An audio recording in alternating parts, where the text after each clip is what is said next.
ఇంకో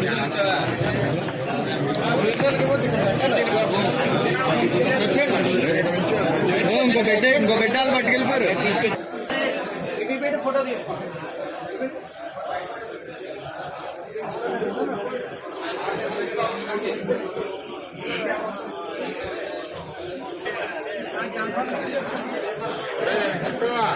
చెప్పాను.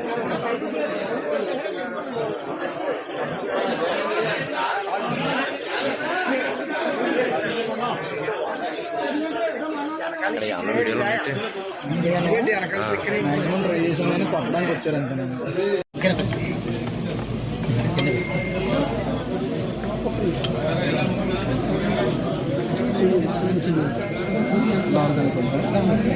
Ready sir. మేము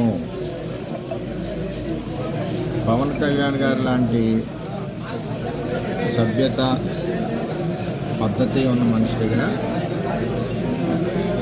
ఎలక్షన్ చేసినందుకు గర్వంగా ఉన్నాం. ఆయన దగ్గర నుంచి కానీ 2009 జనసేన పార్టీ దగ్గర నుంచి కానీ మాకు ఏ విధమైన ఇబ్బందులు లేవు. మేము ఎప్పుడు కూడా కలిసికట్టుగా ఒకే కుటుంబంలాగా మనం ఎలక్షన్ చేసాం, అది పనిచేసాం. ఏదైతే తెలుగుదేశం పార్టీ నుంచి 5 నెలలు 6 నెలల ముందు వెళ్ళిన 20-25 మంది జనం ఉన్నారో వారిని స్థానిక ఎంపీ వైసీపీ పార్టీ అని చెప్పి పార్టీలో జాయిన్ చేసుకుని ఉండడం జరిగింది. వాళ్ళే ఈ దాడి చేశారు మణిపూర్ చేత. చాలా అవుతుంటాయి, మేము ఫేస్ చేయగలం. మాకు చేతగా కాదు, చేతగా తతంలో కాదు. మేము ఈ దాడి ప్రత్యక్షంగా పోలీసులు ఉన్న చోట జరిగింది, పోలీసులు ఉన్నప్పుడు జరిగింది. మేము ఒక ఆయన్ని సర్పంచ్ గారిని కలవడానికి వెళ్ళాం. ఎలక్షన్లో రకరకాలుగా చేశాం. మేము పబ్లిక్గా చేసిన వాళ్ళు ఉన్నారు, చాటుని చేసిన వాళ్ళు ఉన్నారు, వెనకుండి మాకు హెల్ప్ చేసిన వాళ్ళు ఉన్నారు. ఇవన్నీ మేము చెప్పం కదా, ఊరందరికీ చెప్పాలని పని నాకు లేదు కదా. నాకు ఆయన బాధ్యత చెప్పారు ఎలక్షన్, ఆ బాధ్యత నేను నెరవేర్చాను. అందుచేత వాళ్ళు దాడి చేశారు, చాలా దారుణంగా దాడి చేశారు. అందులో మా మండల పార్టీ ప్రెసిడెంట్ గారు ఉన్నారు, ఎక్స్-జెడ్పీటీసీ ప్రసాద్ గారు ఉన్నారు, ఇంకో ఎక్స్-జెడ్పీటీసీ బర్లప్పారావు ఉన్నారు, ఇంకో ఆయన ఎక్స్-ప్రెసిడెంట్ నాగు ఉన్నారు, ఇంకో ఆయన పార్టీ ప్రెసిడెంట్ శివ ఉన్నాడు. ఎంతమంది ఉండగా సడన్గా సీసాలు ఇటుకు పెట్టారు. ఇది ఈ మండలంలో ఒక ప్రాక్టీస్ అయిపోయింది. ఇది వరకు సాయి ధర్మతేజ్ గారి మీద కూడా ఇదే దాడి చేశారు. ఆ దాడి చేసినప్పుడు సరైన చర్యలు పోలీస్ యంత్రాంగం తీసుకోలేదు. ఆఖరికి వాళ్ళు వెళ్ళిపోయాక దాడి జరిగిందన్నారు తప్పితే, వాళ్ళు ఉండగా దాడి జరిగి దెబ్బలు తగిలితే వాళ్ళు వెళ్ళిపోయాక దాడి జరిగింది. సరే, ఇది ఎంత కాంట్రవర్సీ ఎందుకని మేము మాట్లాడుకుంటాం. ఇది నన్ను చంపడానికి కుట్ర జరిగింది. నిజంగా నాకు కూడా కార్యకర్తలు కూడా 150 మంది కూడా ఉన్నారు కాబట్టి ఇవన్నీ సీజన్ బ్యాంకులు వాళ్ళంతా కారులో ఇటుక బెడ్లు, 2-3 గాయాలు, ఇవన్నీ జరిగాయి. సరే చూద్దాం ఏమవుతాం. ఇవన్నీ ఇటువంటి పిరికి పంద చర్యలకు భయపడేది ఏముండదు. వర్మ ఎప్పుడు కూడా 22 ఏళ్ళ నుంచి ఉన్నాడు, ఎప్పుడు కూడా ఇటువంటి వ్యవహారం జరగలేదు. ఈ సంస్కృతి పిఠాపురంలో ఇప్పుడే వచ్చింది. ఇప్పటివరకు పిఠాపురం ఇటువంటి సంస్కృతి లేదు. చట్టం ఉంది కదా,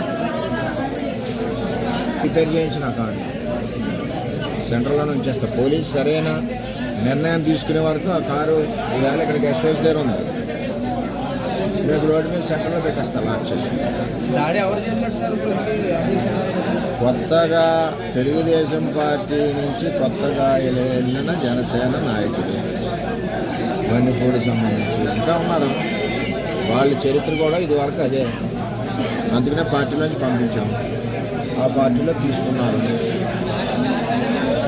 అది ఎవరి పార్టీ వాళ్ళ ఇష్టం, మనం వద్దని అనడానికి. సరే, ఏం జరుగుతుందో ఆలోచిద్దాం. మా నాయకులు అయితే కంప్లైంట్ వద్దన్నారు, మేము ఇప్పటివరకు కంప్లైంట్ కూడా ఇవ్వలేదు. జనసేన అధినేతకి నిన్నటికి నేటికి కూడా మీరు దేవుడిలాగే కనిపించారు, దేవుడు అనేది అని అన్నారు.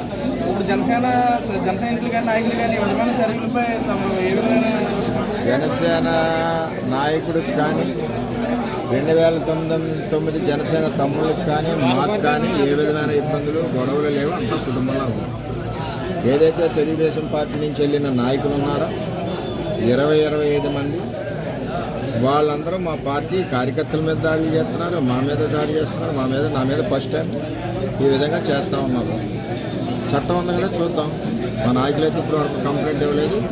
నాయకులు మా మండల పార్టీ ప్రెసిడెంట్ గారు ఇది చూసి కంప్లైంట్ ఇవ్వాలా. మరి అందరూ కూడా బుద్ధి చెప్పేవాళ్ళం, అందరికీ చేతన అవుతుంది కదా. ఏం చేయాలన్నది వాళ్ళు నిర్ణయిస్తాం.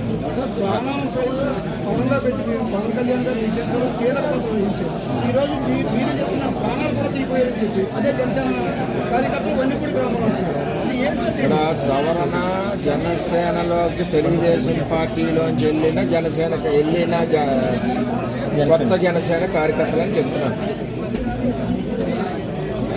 ఇది ఎంపీ గారి గ్రూప్. ఆయన ఇప్పటి నుంచి కాదు, 8 నెలల నుంచి వీళ్ళ ద్వారా తెలుగుదేశం పార్టీ మీదే పోరాడుతూ ఉన్నాడు. జనసేన బలానికి పనిచేయలేదు ఆయన ఇప్పుడు. అయినా మేము అతనికి కూడా సిన్సియర్గా ఓటు అడిగాం. అది తెలుగుదేశం పార్టీ సంస్కృతి. మీకు మినిస్ట్రీ రాకుండానే ఇలాంటి కొన్ని ఆరోపణలు చేస్తున్నారు సార్. ఏమండి, ఎవరు ఎన్ని కుక్కలు మురిగినా నాకేమీ ఇబ్బంది లేదు. నేను ఎవరికీ భయపడి మనిషిని కాదు. 22 ఏళ్ళ నుంచి ప్రజల్లో ఉన్న మనిషిని. నేను ఎవరికి భయపడను. నా మీద ఎంతమంది దాడులు చేసినా చేయనండి, చట్టాలు ఉన్నాయి. ఇది పవన్ కళ్యాణ్ గారికి కానీ, నాకు కానీ, పవన్ కళ్యాణ్ గారికి కానీ, ఆ 2009 బ్యాచ్కి కానీ ఎవరికి ఇది సంబంధం లేదు. నేను ఎవరికి ఫిర్యాదు చేయను కూడా. అది ఏ విధంగా జరగాలో ఆ విధంగా జరుగుతుంది.